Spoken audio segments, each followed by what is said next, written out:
Patrimoine thématique en partenariat avec l'Anacofi.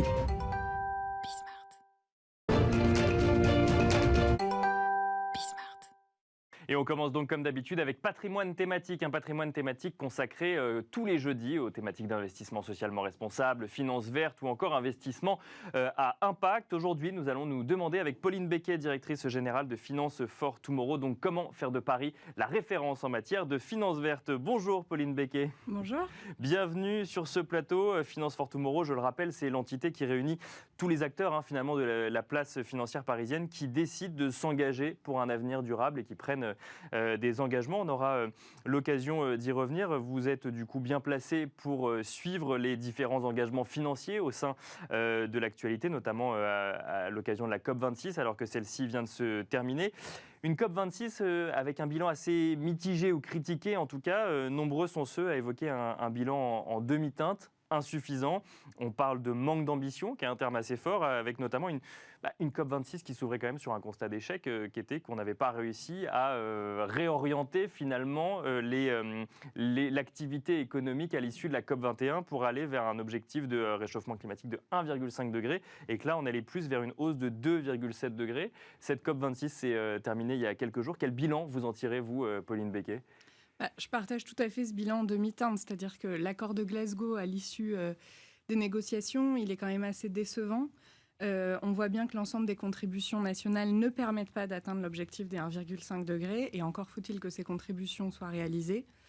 Après, si je me concentre sur le secteur financier, je pense qu'il a été présent. D'accord. On a eu des grandes annonces avec notamment la coalition de la Glasgow Financial Alliance for Net Zero, où on a plus de 450 institutions financières qui représentent plus de 130 000 milliards d'actifs gérés, qui se sont engagés à participer donc à des alliances net zéro, c'est-à-dire à viser la neutralité carbone à horizon 2050. Bien sûr. Maintenant, au-delà de cet engagement, toute la question va être comment on traduit ça en cibles intermédiaires, dans des calendriers ambitieux, pour vraiment atteindre ces objectifs-là. Parce que c'est vrai qu'effectivement, il y a eu cette annonce, on a notamment entendu Marc Carnet sur ce sujet, donc 130 000 milliards de dollars, 450 professionnels, 45 pays.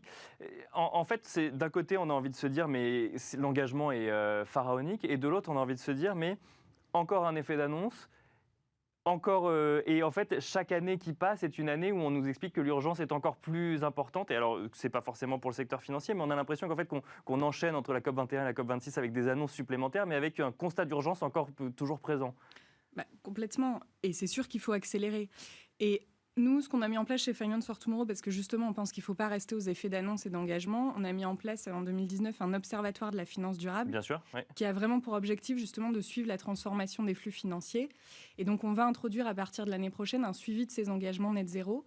Et on est très content parce que cette initiative, elle a été portée à l'international via le One Planet Summit, qui a annoncé la mise en place d'un One Planet Data Hub, dont l'objectif est vraiment de rassembler toutes les coalitions comme la G-Funds, pour justement suivre collectivement la transformation de ces flux financiers et ne pas s'arrêter à des effets d'annonce. Parce qu'aujourd'hui, finalement, un acteur financier qui prend un engagement sur le sujet, prend cet engagement, mais ensuite, il n'y a pas de suivi forcément d'une entité indépendante. Et là, ça voudrait dire qu'on viendrait vérifier finalement qu'on est bien dans la bonne direction, c'est ça ? Alors, on n'est pas encore au stade de la vérification, bien on sûr. est déjà au stade de la transparence. D'accord. En fait, dans toutes ces alliances... C'est un vrai sujet pour le coup en matière de finance à impact, finance durable ou investissement socialement responsable. Complètement, il y a une question de redevabilité en fait, et justement de témoigner que ce qu'on annonce, on le fait suivre d'actions concrètes. Ouais.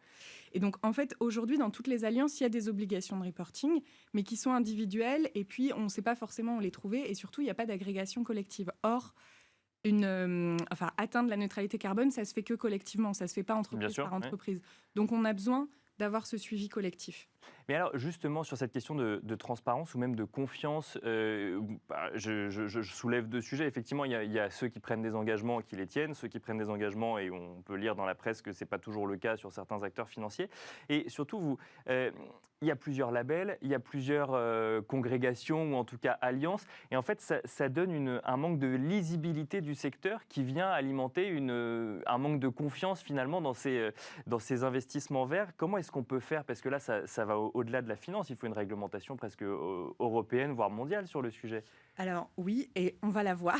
D'accord, c'est une question de temps. La réglementation européenne, en fait, elle est là. Hein. On a tout le plan d'action finance durable qui a été annoncé en mars 2018, qui se décline dans plein de réglementations. Il faut juste savoir que la France, elle était pionnière déjà en matière de réglementation. C'était le premier pays qui a imposé en 2015, justement à la suite de la COP21, aux investisseurs de faire un reporting sur leur stratégie environnementale, sociale et de qualité de gouvernance. Donc, on était vraiment pionniers. Maintenant, il va y avoir une nouvelle réglementation qui s'appelle la réglementation SFDR au niveau européen, qui va un peu mettre tout le monde à niveau dans les pays européens. D'accord.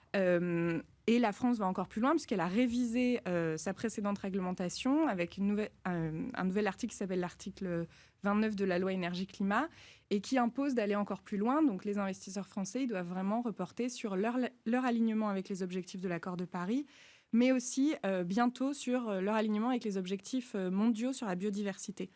Donc la France veut vraiment rester pionnière, et donc ce cadre réglementaire, il contribue quand même à cette transparence, à cette redevabilité, même si, comme je le disais tout à l'heure, on n'en est pas encore au stade de la vérification, mais déjà par ces aspects de transparence, de reporting, on donne de l'information aux clients et aux investisseurs sur la manière dont la transformation est réalisée. La France, vous dites qu'elle est pionnière en matière de réglementation, ça veut dire qu'on peut imaginer une uniformisation au niveau européen de ce qui se fait déjà en France, ou on aura une réglementation qui sera différente? En fait, la France va toujours plus loin que la réglementation européenne. Mais oui, au niveau européen, il va vraiment y avoir une uniformisation. Là, depuis mars 2021, en fait, la réglementation SFDR, elle est rentrée en vigueur. Donc, toutes les sociétés de gestion doivent classifier leurs fonds selon qu'ils sont dits article 8, c'est-à-dire qu'ils font la promotion de caractéristiques environnementales ou sociales, ou article 9, c'est-à-dire qu'ils visent un objectif d'investissement durable. D'accord. Donc déjà, ils doivent classifier ces fonds et en fonction du type de fonds, ils doivent donner de l'information pour le client. Donc il y a une sorte de template à remplir avec de l'information ESG à destination de l'épargnant, pour les éclairer justement sur les indicateurs, etc. On a vraiment l'impression dans ce combat que l'enjeu clé, c'est la donnée. Puisque d'un côté, il faut que l'entreprise... Parce que finalement, le fonds d'investissement, il investit dans une entreprise. Ensuite, on va déterminer si l'activité est néfaste ou non pour l'environnement. Et dans un deuxième temps, si elle produit même des effets bénéfiques effectivement pour l'environnement ou la société. Donc, il y a le fait de faire remonter cette donnée de l'entreprise au niveau de l'investisseur dans un premier temps, ou en tout cas du fonds d'investissement. Et ensuite, il y a ces sociétés de gestion qui elles-mêmes doivent donc éditer des reportings et faire remonter de la donnée pour l'offrir à l'épargnant, à l'investisseur ou en tout cas à l'institutionnel. Mais c'est facile d'obtenir cette donnée, du coup? Non, d'accord, la réponse est claire. En fait, l'enjeu de la donnée, c'est vraiment aujourd'hui ce qui freine le fait qu'on a du mal justement à produire cette information, parce qu'on manque de données fiables, comparables et exhaustives. Donc en France, encore une fois, on était pionniers sur le reporting extra-financier. Ensuite, il y a eu une réglementation européenne, la NFRD, qui a imposé à toutes les grandes entreprises un reporting RSE. Et donc là, cette directive, elle est en train d'être révisée.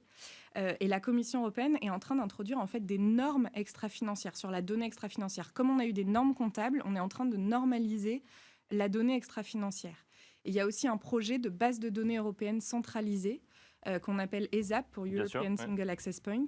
L'idée, c'est justement de faciliter l'accès à l'information, à la fois autour de données du coup comparables. Ils veulent élargir aussi le périmètre des entreprises qui reportent, parce que l'univers d'investissement, il ne se réduit pas aux grandes entreprises cotées. On a aussi besoin d'informations de la part des PME, des ETI, bien sûr. Exactement. Qui travaillent avec les grands groupes cotés, d'ailleurs, donc qui, elles aussi, ont un impact, effectivement, au quotidien. Donc, tout à fait. Donc, en fait, cette révision de la directive, elle est vraiment clé pour pouvoir accéder à ces informations de manière plus facile, et puis surtout qu'ils soient normalisées et fiables, quoi. Et alors, Pauline Becquet, j'en viens au sujet général de cette émission. Vous nous avez dit que Paris était pionnier sur ces sujets-là. Comment est-ce qu'on peut faire de la place parisienne la référence en matière de finance à impact ? Il faut poursuivre dans la lancée. C'est-à-dire qu'on a été dans les premiers à se structurer dès 2015, Finance for Tomorrow, ça a été créé en 2017, mais il y avait déjà une initiative Finance Verte. Mais là, on a toutes les places qui se structurent. Alors, c'est très positif parce que ça veut dire que tout le monde financier va vers la finance durable. Mais si tout le monde se structure différemment, en fait, ça ne fait que reporter le problème. Il faut quand même travailler ensemble. Oui. Alors, justement, donc nous, on travaille ensemble avec les autres places financières, par exemple, via le réseau Financial Center for Sustainability, dont on est membre fondateur, et qui est un réseau de places financières qui travaille justement sur la finance durable. Mais donc, il y a aussi un enjeu c'est très bien de travailler ensemble, mais aussi il y a un enjeu de compétitivité, d'attractivité de la place de Paris. Et donc, comment faire de Paris la référence ? Il faut poursuivre cette dynamique. Et nous, on a choisi plusieurs axes de différenciation, et notamment la finance à impact. Donc, il y a un groupe de places qui rassemble plus de 80 institutions qui a été mis en place en mars dernier. L'idée, c'est de dire l'ESG, l'intégration des critères environnementaux, sociaux et de gouvernance, c'est très bien. Il faut que ça devienne la norme en fait partout, mais il faut aller un cran plus loin si on veut vraiment transformer l'économie réelle. Et donc pour ça, on a besoin d'utiliser la finance à impact, où il y a vraiment un objectif visé en lien avec les objectifs du développement durable ou avec des objectifs climatiques, une vraie intentionnalité de l'investisseur qui va définir vraiment sa stratégie d'investissement au regard de l'objectif qu'il vise. Et si on n'a pas cet objectif premier de viser un objectif lié au développement durable, on n'arrivera pas à transformer suffisamment rapidement l'économie réelle. Et alors pour finir rapidement, Pauline Becquet, le 26 octobre dernier se tenait le Climate Finance Day. On a parlé de la COP26. En France, il y avait le Climate Finance Day organisé par Finance for Tomorrow. Quel bilan on peut en tirer de cet événement ?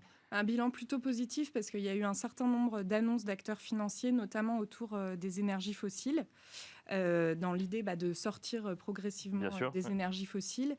Donc cet événement, il a rassemblé plus de 400 personnes en présentiel, plus de 600 personnes en ligne. Donc on voit qu'il y a vraiment une mobilisation de l'écosystème autour de ces sujets finances durables et que l'événement permet d'être aussi un catalyseur des engagements des acteurs financiers français sur les sujets importants en matière de finances durables. Merci beaucoup, Pauline Becquet. Je rappelle que vous êtes directrice générale de Finance for Tomorrow. Et quant à nous, on se retrouve tout de suite dans Enjeux Patrimoine.